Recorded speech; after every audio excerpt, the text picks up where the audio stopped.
प्यारे बच्चों, good morning. छठी कक्षा गणित में हम आधारभूत ज्यामितीय अवधारणाएं इस विषय को पढ़ रहे थे। इसके अंतर्गत हमने पढ़ा कि वक्र क्या होता है, खुला वक्र क्या होता है, बंद वक्र क्या होता है और बहुभुज किस तरह से बनता है। तो बच्चों, प्रश्नावली 4.2 5 प्रश्न आपको होमवर्क के लिए दिए थे। आपकी कक्षा के 22 बच्चों में से केवल 11 बच्चों का होमवर्क मुझे प्राप्त हुआ है।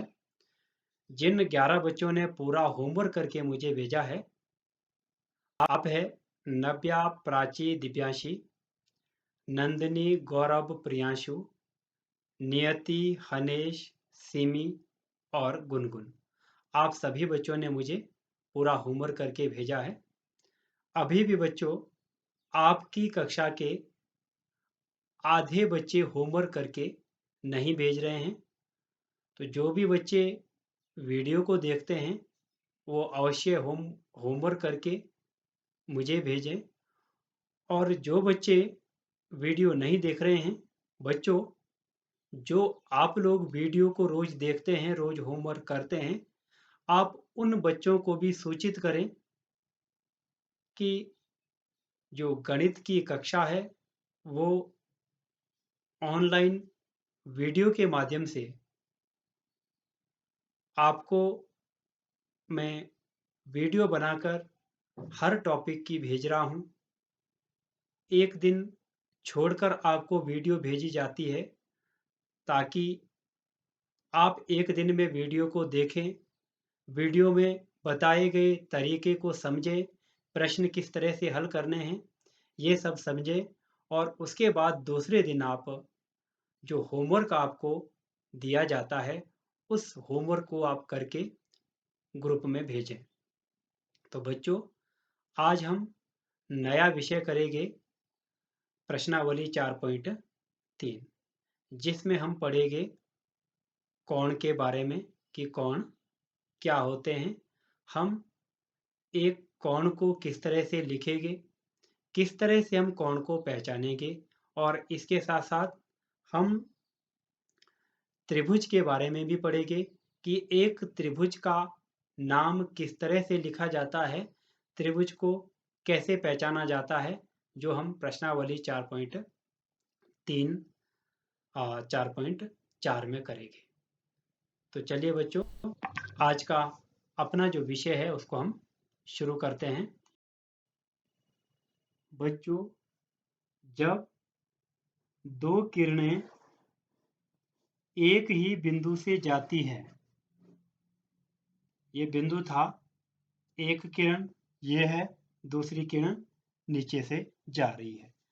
तो जब दो किरणें एक ही बिंदु से जाती है तो बच्चों एक कोण का निर्माण करती है। तो ये बनता है कोण। मान लीजिए किरण ए और किरण बी इस बिंदु ओ से जा रही है। तो अब जो कोण बना उसका नाम हम कैसे लिखेंगे? ये कोण का निशान लगाते हैं, इसको क्या पढ़ते हैं? कोण।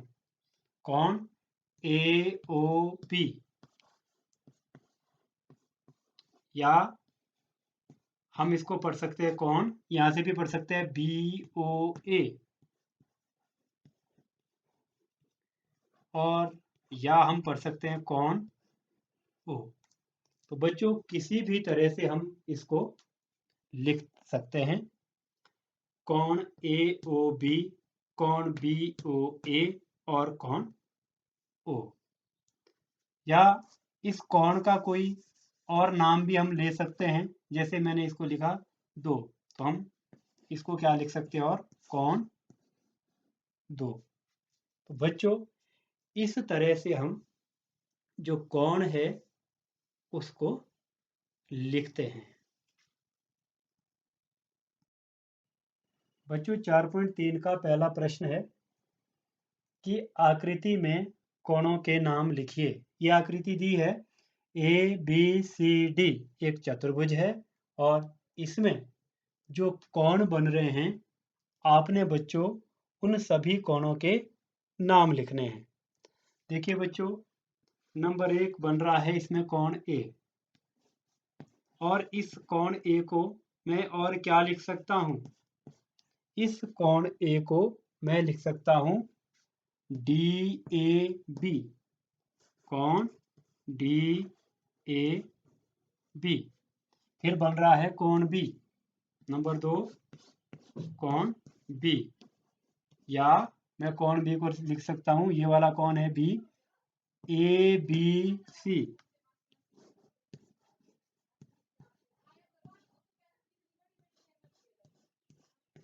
फिर है कोण सी, ये वाला कोण, तो कोण सी को लिख सकते हैं कोण BCD, BCD। ठीक है, जहां पर कोण होगा वो वाला बिंदु कहाँ आएगा? बीच में। कोण सी या कोण, या लिखना है बीच में, कोण BCD। और है नंबर 4 कोण डी। इस कोण डी को और क्या बोल सकते हैं हम इसको बोल सकते हैं CDA, कोण CDA। इस तरह बच्चों आकृति में जो 4 कोण बन रहे हैं, उन चारों के आपने नाम लिखने हैं। बच्चों, आपकी बुक का दूसरा प्रश्न है, आकृति में वे बिंदु लिखिए।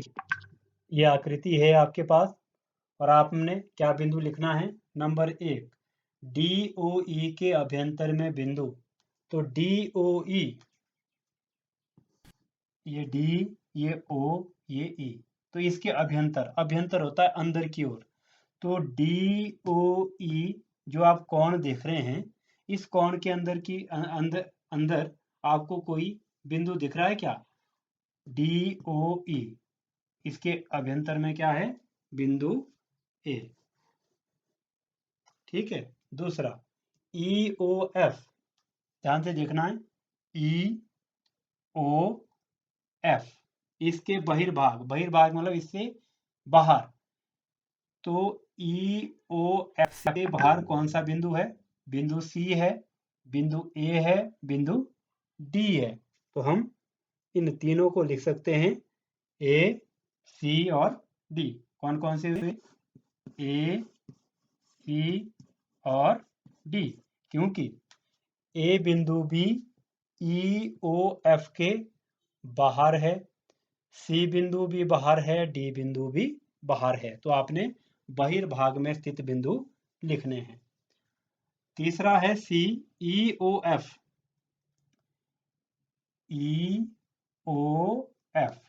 EOF पर कौन से बिंदु स्थित है? आपने उन बिंदु के नाम लिखने हैं। तो ये जो कोण बन रहा है, ये वाला कोण EOF, तो कौन कौन से बिंदु है? E, B, O और F। E, B, O और F, E, B, O और F। तो बच्चों इस तरह से आपने दूसरा प्रश्न करना है। बच्चों तीसरा प्रश्न है, दो कोणों की रफ आकृतियां खींचिए जिसमें एक बिंदु उभयनिष्ठ हो। मान लीजिए ये दो कोण हैं,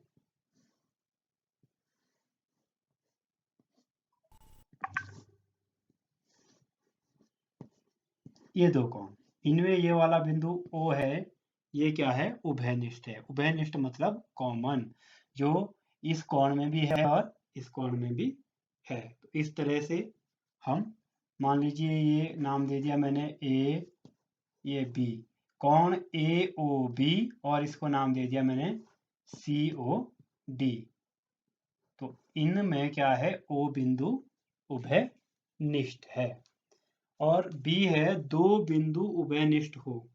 आपने ऐसा कोण बनाने हैं कि दो बिंदु उभयनिष्ठ हो। देखिए बच्चों, तो इसकी आकृति आप इस तरह से बना सकते हैं जिसमें दो बिंदु उभयनिष्ठ है।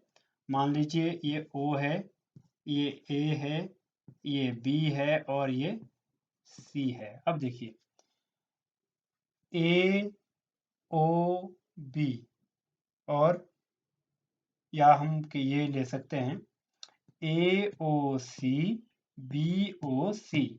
अब देखो ये हुआ ए ओ सी और बी ओ सी। तो इनमें क्या है, दो बिंदु उभयनिष्ठ आ रहे हैं। ठीक है, कौन कौन से? एक तो सी बिंदु ए ओ सी में भी आ रहा है, बी ओ सी में भी आ रहा है।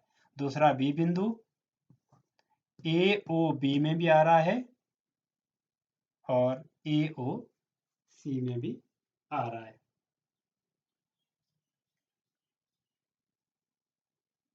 या इनको ले सकते हैं हम, ये ओ बिंदु है, ये उभयनिष्ठ है, दोनों कोणों में आ रहा है, और सी बिंदु ये भी दोनों कोणों में आ रहा है। तो इसके बाद है तीन बिंदु उभयनिष्ठ हो। आपने ऐसा कोण लेना है जिसमें तीन बिंदु उभयनिष्ठ हो। तो कौन कौन से लेंगे? ये देखिए, ये मैंने आकृति बनाई एक, ये बन गया आपके पास कोण। अब दो कोण ऐसे लेने हैं कि तीन बिंदु क्या हो, उभयनिष्ठ हो। देखिए एक कोण मैंने ये ले लिया है ना, यहाँ से लेकर यहाँ तक, और दूसरा कोण मैंने लिया यहाँ से लेके यहाँ तक। तो इनमें क्या है, जैसे नाम दे दिया मैंने ओ ए बी, ये नाम दिया ओ, ये नाम दिया ए, और ये नाम दिया बी। अब ए ओ बी, बी ओ ए, और इनमें जो तीन बिंदु उभयनिष्ठ है वो क्या है, ए ओ और बी। ठीक है, तीन बिंदु। इस कोण में भी तीनों बिंदु आ रहे हैं, ए बी ओ बी और बी बी, उभयनिष्ठ मतलब कॉमन। और दूसरा, ये जो कोण देख रहे हैं आप, यहाँ से लेकर यहाँ तक, ठीक है, बी ओ ए कोण, बाहर वाला कोण, इसमें भी बी भी आ रहा है, ओ भी आ रहा है, ए भी आ रहा है। तो इस तरह से इसमें क्या है, जो तीन बिंदु है वो कैसे हैं, उभयनिष्ठ है। तो बच्चों इस तरह से आपने प्रश्न नंबर तीसरे के सभी भाग करने हैं। बच्चों प्रश्नावली 4.4 त्रिभुज से संबंधित है। आपको पता है त्रिभुज जिसकी तीन भुजाएं होती है, तीन कोण होते हैं और तीन शीर्ष होते हैं। तो प्रश्न नंबर 1 है 4.4 का, एक त्रिभुज ABC का रफ चित्र खींचिए। तो मैंने एक त्रिभुज बनाया, रफ सा बनाना है, और फुट्टे और पेंसिल से, और नाम दे दिया ABC। प्रश्न में क्या है, एक त्रिभुज ABC का रफ चित्र खींचिए। ये त्रिभुज ABC का रफ चित्र हो गया। इस त्रिभुज के अभ्यंतर में बिंदु P, अभ्यंतर अंदर को, अभ्यंतर त्रिभुज के अंदर, बहिर्भाग त्रिभुज के बाहर की ओर, अभ्यंतर में बिंदु P अंकित कीजिए और बहिर्भाग में बिंदु Q, यहाँ बहिर्भाग Q। अभ्यंतर हो गया ये अंदर वाला सारा, ठीक है, बहिर्भाग हो गया इस अंदर वाले भाग के अलावा बाहर को जो भाग है, बाहर को आपने बिंदु Q लेना है। अब बताना है बिंदु A इसके अभ्यंतर में स्थित है या बहिर्भाग में। अब बिंदु A कहाँ है, अभ्यंतर में है कि बहिर्भाग में? तो बिंदु A त्रिभुज के अभ्यंतर में स्थित है या बहिर्भाग में? तो जो बिंदु A है ये कहाँ है, ये तो त्रिभुज पर स्थित है, ना तो अंदर है ना बाहर है, ये तो क्या है, बॉर्डर पर स्थित है। तो इसमें लिखेंगे बिंदु A त्रिभुज के ना तो अभ्यंतर में स्थित है और ना ही बहिर्भाग में स्थित है। तो बच्चों इसी तरह से आप प्रश्नावली 4.4 का दूसरा प्रश्न खुद करेंगे। तो बच्चों आज के लिए आपके पास होमवर्क है प्रश्नावली 4.3 और प्रश्नावली 4.4 के सारे प्रश्न आपने करके मुझे भेजने हैं। Thank you.